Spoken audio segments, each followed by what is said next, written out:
Cancer. Welcome to your weekly forecast for the week of July 27th through August 2nd of 2020. Hope you guys had a great weekend. Hope you're looking forward to the week. It is a big week for you guys. You do have Mars entering shadow fully, like happened this weekend, but fully spending a full week in your 10th house in shadow. So definitely going to be starting to bring up questions of, are you putting your drive and your passion into what is actually serving like your highest purpose in life and your calling, and how are you going to shine? And you got to figure that out if you haven't already. So there's going to be questions about that this week. Especially with Mercury. Mercury is also out of shadow. Same with Venus. They go out of shadow this week. But, Mercury in your first house is squaring Mars in your 10th. So there's definitely questions you got to ask about, are you putting your identity first and going to a place that's taking you to where you're really supposed to be? Are you on that right path? And I think there's going to be questions coming up regarding that, or there's going to be confirmation coming up regarding that. But there's a lot. Mars is going to be up there in your 10th house in Aries for the rest of the year till July 5th with the retrograde coming, just entered shadow. So this isn't something that just happens overnight, but you're going to start getting these hits. And this is the start. So when you get them, take them for what they're worth and step in and start investigating. You have Uranus in your 11th house making squares to the sun in your 2nd house of Leo. So this is definitely a week to rebel and step into something that's going to bring you actual real comfort and self-love. And it can be a career, it could be a job, it could be just something that brings you your ultimate happiness. But you gotta step up and own it, You do have Venus in your 12th house, which is out of shadow as well, making quincunxes to Jupiter, Saturn, Pluto this week. So it's definitely there's this spiritual truth and that you've been working on with Venus being in that 12th house with the retrograde, all that. It's been a while. It's been a long time. I think Venus went into Gemini April 5th.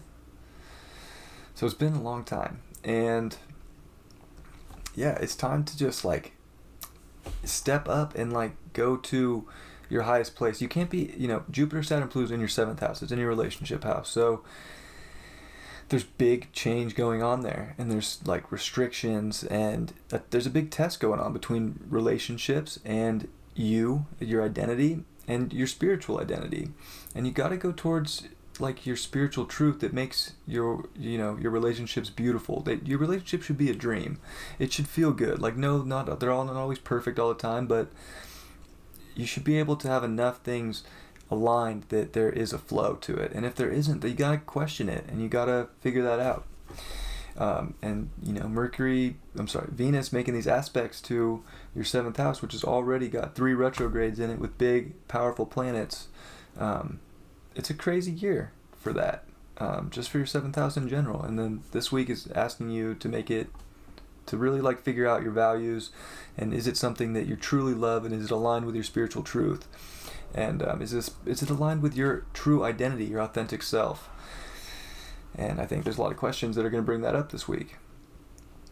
But on the bright side, we do have Neptune, which is making that exact sextile to Jupiter in your relationship house. So there's also that aspect to where there's something about your relationship house that you need to tune into spirit, and it's going to take you to maybe the biggest, best relationship that you could be in, or it's going to open up that, that portal to that biggest, greatest relationship that you could possibly have, or even just the balance in life. If you're not in a relationship or not looking, this could really be something that if you tune into spirit and ask the questions of where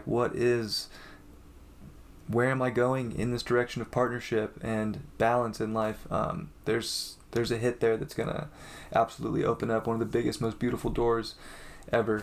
So, there is a lot going on this week, but I think if you step back and you just own your identity and own your spirituality and tune into the subtleness of what comes in, the downloads that come in, it's going to answer all your questions if you're in need. So definitely a week of stepping up and finding that self-love and that value. Let's see what your card for the week is. So 9 of Cups. Yeah, you just go enjoy yourself, feel good, bask in the reward of the work you put in spiritually with Venus in your 12th house. in your mind, in your identity, with Mercury in your first house, and like all these changes to the 10th house with Mars going to be there the whole time. Like, you know, there's something to say that like you deserve to feel extremely good in life, and if any relationship is holding you back from that, it doesn't need to be there. Like, you got to step into what is going to bring you the most happiness and the most joy and the most love in your life. And sometimes you got to make little decisions that are actually hard ones, but they're little ones in the grand scheme of things, because what they really do is open you up to the bounty of life and the abundance that could come. So definitely some big questions. Follow your guides, listen to your intuition, and you should have a great week. I love you, Cancer, and I will see you next time. Take care.